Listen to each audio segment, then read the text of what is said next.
ሰላም ጤና ይስጥልን ውድ የሸገር ጆርናል ተከታታዮች፣ ዛሬ መጋቢት 18 2018 ዓ.ም በዛሬው የመረጃ ሰዓታችን የኢትዮጵያ መከላከያ ሰራዊት ወደ ትግራይ ክልል ሊገባ መሆኑን በተመለከተ፣ ኢራንና አጋሮቿ የቀይ ባህርን የንግድ መስመር እንዘጋለን ስለማለታቸው፣ ኢራን ከአሜሪካ ጋር ለሚደረግ ጦርነት ከ1 ሚሊዮን በላይ የእግረኛ ሰራዊት ማዘጋጀቷን በተመለከተ እነዚህንና ሌሎች ዝርዝር መረጃዎችን እናደርሳችኋለን። ላፍታ አብራችሁን ቆዩ።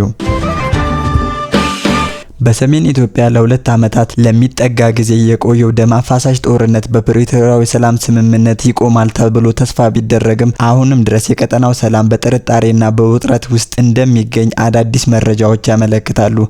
አፍሪካን ኮንፊደንሻል የተሰኘው ተቋም ባወጣው አዲስ ዘገባ የፌዴራል መንግስቱ በትግራይ ክልል የሚገኙ የመከላከያ ሰራዊት ካምፖችን ዳግም ለመቆጣጠር ሰራዊቱ ወደ ክልሉ እንደሚያሰማራ ለክልሉ አመራሮች ማሳወቁን ገልጿል። ይህ እንቅስቃሴ ቀድሞውኑ በጦርነት ክፉኛ ለደቀቀውና የዕለት ተዕለት ኑሮውን በስጋት ለሚገፋው ኢትዮጵያዊ አዲስ ስጋትን ደቅኗል።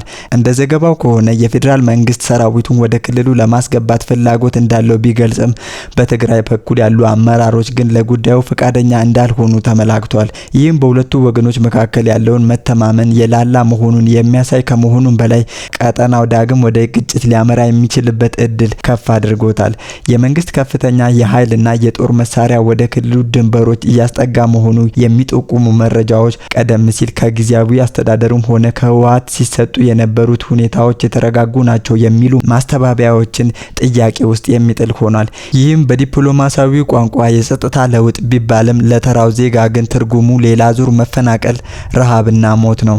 የአፍሪካን ኮንፊደንሻል ዘገባ እንደሚያመለክተው ይህ የፌዴራል መንግስቱ እንቅስቃሴ በአፍሪካ ቀንድ ላይ ከፍተኛ የፖለቲካ ለውጥ ሊያስከትል ይችላል። በተለይም የኤርትራ ኃይሎች ከህወሓት ጋር አዲስ ግንኙነት በመፍጠር የኢትዮጵያን ፌዴራል መንግስት ለመዋጋት ዝግጅት እያደረጉ መሆኑ የሚጠቁሙ መረጃዎች ሁኔታውን እጅግ ውስብስብ አድርገውታል። ከዚህም በተጨማሪ ኢራን ለኤርትራና ለህወሓት የጦር መሳሪያ ድጋፍ እያደረገች መሆኑን የሚያመለክቱ መረጃዎች ግጭቱ ከሀገር ውስጥ አልፎ ዓለም አቀፍ መልክ እንዲኖረው እያደረገ ነው። አዲስ ግጭት ከተቀሰቀሰ ውጤቱ እስከ አስመራ መንግስት መለወጥ ወይንም በኢትዮጵያ ውስጥ ያሉ የአማጽያንን እንቅስቃሴ ይበልጥ እንዲጠናከሩ ሊያደርግ እንደሚችል በስፋት እየተተነተነ ይገኛል። ይህ ሁሉ የኃይል አሰላለፍ፣ የጦር መሳሪያ ዝግጅትና የፖለቲካ ቁማር በሚተነበይበት ወቅት በጦርነቱ መሃል የሚገኘው የኢትዮጵያ ህዝብ ድምጽ ግን ችላ ተብሏል። ጦርነት በቃን፣ ሞት በቃን፣ መፈናቀል በቃን የሚለው የዜጎች ጩኸት ከየትኛውም የፖለቲካ ትንታኔ በላይ ሊደመጥ የሚገባው ሀቅ ነው። ላለፉት ዓመታት በሰሜኑ የሀገሪቱ ክፍል በደረሰው ጦርነት በሚሊዮኖች የሚቆጠሩ ዜጎች ተፈናቅለዋል። በሺዎች የሚቆጠሩ ለእልፈት ተዳርገዋል። ዛሬ ሌላ ጦርነት ማወጅ ማለት ትውልድን ለዘላለም ማጥፋት ማለት ነው። ሀገሪቱ በከፍተኛ የዋጋ ግሽበትና በኢኮኖሚ ቀውስ ውስጥ ባለችበት በዚህ ወቅት በቢሊዮኖች የሚቆጠር ዶላር ለጦር መሳሪያ ግዢ ማዋል የህዝብን ስቃይ ማራዘም ነው። ሁለቱም ተፋላሚ ወገኖች እናስበለታለን ለሚሉት ህዝብ ቆም ብለው ማሰብ ይኖርባቸዋል። በጠበንጃ አፈሙዝ የሚመጣ ድል ዘላቂ ሰላምን አያመጣም። በመጨረሻም የፌዴራል መንግስቱም ሆነ በትግራይ ክልል የሚንቀሳቀሱ የፖለቲካ ኃይሎች በትብብር በመስራት የክልሉን የጸጥታ ሁኔታ ለማረጋጋትና የጊዜያዊ አስተዳደሩን ስራ ለማጠናከር ጥረት ማድረግ ይኖርባቸዋል። ሰላም አማራጭ የሌለው ብቸኛ መንገድ ነው። የቀይ ባህር ቀጠና በዓለም አቀፍ የሀያላን መንግስታት ፍጥጫና በክልላዊ ተዋናዮች ትንኮሳ ሳቢያ ወደ ከፋ የጦርነት አዙሪት እየገባ ይገኛል። አሜሪካ በኢራን ላይ የምድር ጦር ኦፕሬሽን ልትጀምር ትችላለች የሚለው ዜና በስፋት መውጣቱን ተከትሎ ቴህራን በቀይ ባህር ላይ የሚጓዙ መርከቦችን ኢላማ እንደምታደርግ የሰጠችው ማስጠንቀቂያ በኢትዮጵያ የኢኮኖሚ ደህንነት ላይ ትልቅ ስጋትን ደቅኗል። ለ120 ሚሊዮን የኢትዮጵያ ህዝብ የንግድ መተላለፊያ የሆነው የቀይ ባህር መስመር አሁን ላይ ጦርነት አውድማ የመሆን ስጋት ተደቅኖበታል።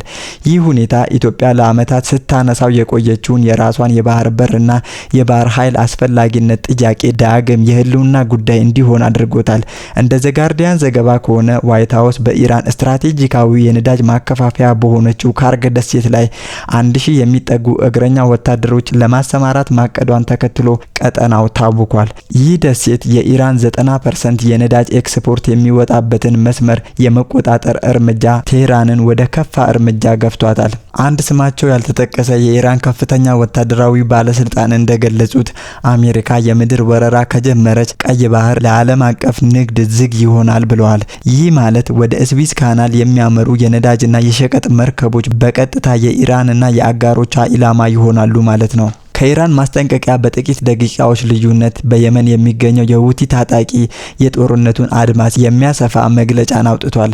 አሜሪካ በኢራን ላይ የምታደርገው ወታደራዊ ዘመቻ ካልገታች ቀይ ባህርን ሙሉ በሙሉ እንዘጋለን ሲል ዝቷል።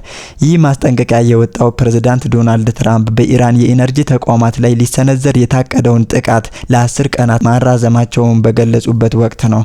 ምንም እንኳን ጥቃቱ ቢዘገይም የሁቲ ዝግጅትና የቀይ ባህርን የንግድ መስመር የማስተጓጎል አቋም ለኢትዮጵያ ትልቅ ስጋትን ደቅኗል። የነዳጅና የመሰረታዊ ሸቀጦች ወደ አገር ውስጥ የሚገቡበት መስመር በመስተጓጎሉ የኑሮ ውድነትና የሸቀጦች ዋጋ ክፉኛ ይንራል። ከዚህም በተጨማሪ የኢትዮጵያ የቡናና የሌሎች የግብርና ውጤቶች ለዓለም አቀፍ ገበያ የሚቀርቡበት መስመር ይዘጋል። ይህም የአገሪቱን ኤክስፖርት ክፉኛ ይጎዳዋል።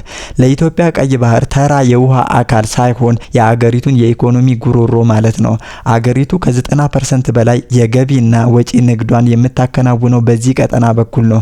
አሁን እየታየ ያለው አለመረጋጋት ኢትዮጵያ የራሷን አስተማማኝ የወደብ አማራጭ እንዲኖራት የምታደርገው ጥረት ትክክለኝነትን የሚያረጋግጥ ነው። ከዚህ ቀደም በዚሁ በሸገር ጆርናል የትንታኔ ፕሮግራማችን ኤርትራ በዚህ ግጭት ውስጥ ዝምተኛዋ የኢራን ደጋፊ መሆኗ ተጠቅሷል። የሁቲ ታጣቂዎች በባህር ክልሏ አቅራቢያ ጥቃት ሲፈጽሙ አለማውገዟና ከኢራን ጋራ ያላት የጦር መሳሪያ ትብብር በቀጠናው አዲስ የኃይል ሚዛን እየፈጠረ መሆኑን ያሳያል። በተለይም የኢትዮጵያ የወደብ ጥያቄን ተከትሎ የመጣው ውጥረት ኢትዮጵያ በባህር በር ረገድ ለማፈን የሚደረጉ ሙከራዎች አካል ተደርገው ይወሰዳሉ። ኢትዮጵያ በቀይ ባህር ላይ ያላትን ፍላጎት ከቅንጦት የመነጨ ሳይሆን ከሀገራዊ ደህንነትና ከህልውና ጋራ የተቆራኘ ነው። አሁን ያለው ዓለም አቀፍ ሁኔታ የሚያስተምረን ትልቅ ቁም ነገር ቢኖር ኢትዮጵያ የንግድ መርከቦቿን ደህንነት የምታስጠብቅበት የባህር ኃይል የመገንባት አማራጭ የሌለው መሆኑን እንዲሁም በጅቡቲ ወደብ ላይ ብቻ ጥገኛ መሆን ለእንዲህ አይነቱ ጂኦፖለቲካዊ ቀውሶች ተጋላጭ እንደሚያደርግ አመላካች ነው። የቀይ ባህር የንግድ መስመር መታወክ ማለት የኢትዮጵያ ኢኮኖሚ ማነቅ ማለት ነው። የአሜሪካና የኢራን ፍጥጫ በቀጠናው ላይ የሚፈጥረው የኃይል ክፍተት እንደ ሁቲ ያሉ ታጣቂዎች የዓለምን የንግድ እንዲያግቱ እድል ሰጥቷቸዋል። ይህ ሁኔታ ኢትዮጵያ የጀመረችውን የባህር በር የማግኘትና የባህር ኃይል የማደራጀት ስትራቴጂካዊ ጉዞ በፍጥነት እንድታጠናቅቅ አመላካች ነው። የኢትዮጵያ መንግስትና ህዝብ ይህንን የጉሮሮ መዘጋት ስጋት ለመቀልበስ ቀጠናዊ ትብብሮችን ከማጠናከር ባለፈ ብሔራዊ ጥቅምን ለማስከበር የቆረጠ ዲፕሎማሲና ወታደራዊ ዝግጅት ሊኖራቸው ይገባል። ቀይ ባህር የሰላም ቀጠና ካልሆነ የኢትዮጵያ የልማትና የእድገት ጉዞ ፈታኝ መሆኑ አይቀሬ ነው። በመካከለኛው ምስራቅ በሆርሙዝ የባህር ሰርጥ ዙሪያ ያለው ወታደራዊና ፖለቲካዊ ትንቅንቅ ወደ አዲስ ምዕራፍ ተሸጋግሯል። የአሜሪካው ፕሬዝዳንት ዶናልድ ትራምፕ ኢራን የሆርሙዝን ሰርጥ ያለምንም ቅድመ ሁኔታ ለዓለም አቀፍ የንግድ መርከቦች ክፍት እንድታደርግ የሰጡት ቀነ ገደብ መጠናቀቁን ተከትሎ ውሳኔያቸውን ለተጨማሪ 10 ቀናት ማራዘማቸውን አስታውቀዋል። ይህ ውሳኔ የተሰማው ቀደም ሲል ተሰጥተው የነበሩት የ48 ሰዓትና የ5 ቀናት የጊዜ ገደቦች ዛሬ መጠናቀቃቸውን ተከትሎ ነው። ፕሬዝዳንቱ በሰጡት መግለጫ ኢራን የቀረበላትን ጥሪ ውድቅ ካደረገችና የባህር መንገዱን መዝጋቷን ከቀጠለች አሜሪካ በሀገሪቱ የሚገኙ የኃይል ማመንጫ ጣቢያዎችንና ስትራቴጂካዊ መሰረተ ልማቶችን ሙሉ በሙሉ እንደምታወድም ዳግም አስጠንቅቀዋል። በሌላ በኩል ከቴህራን የሚወጡ ዘገባዎች እንደሚያመለክቱት ኢራን ለማንኛውም አይነት ወታደራዊ ጥቃት ዝግጁ መሆኗን እየገለጸች ነው።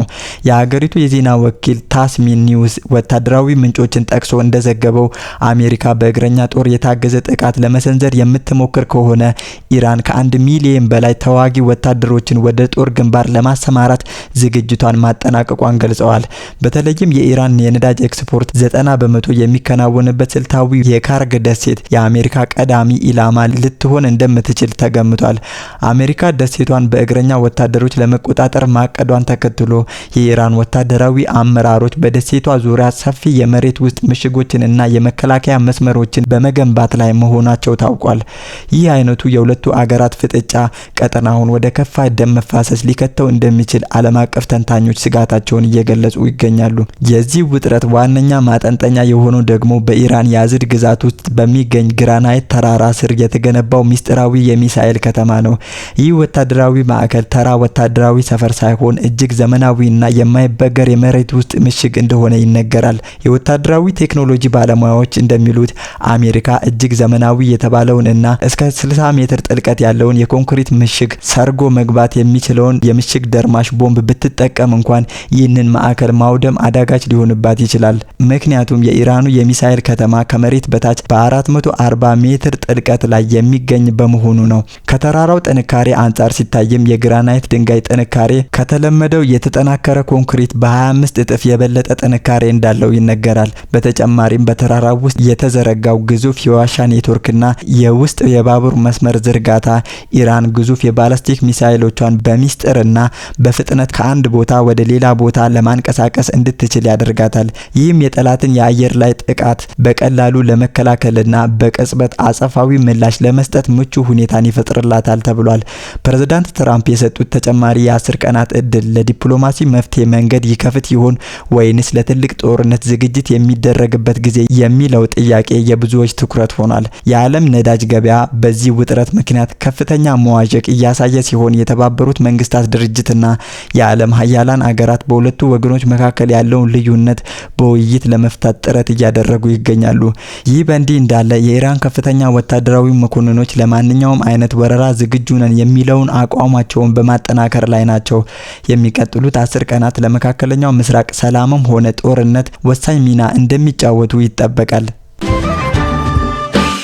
ውድ አድማጭ ተመልካቾቻችን ለዛሬ ያሰናዳንላችሁ መረጃዎቻችን እኚህን ይመስሉ ነበር። አብራችሁን ስለቆያችሁ ከልብ እናመሰግናለን።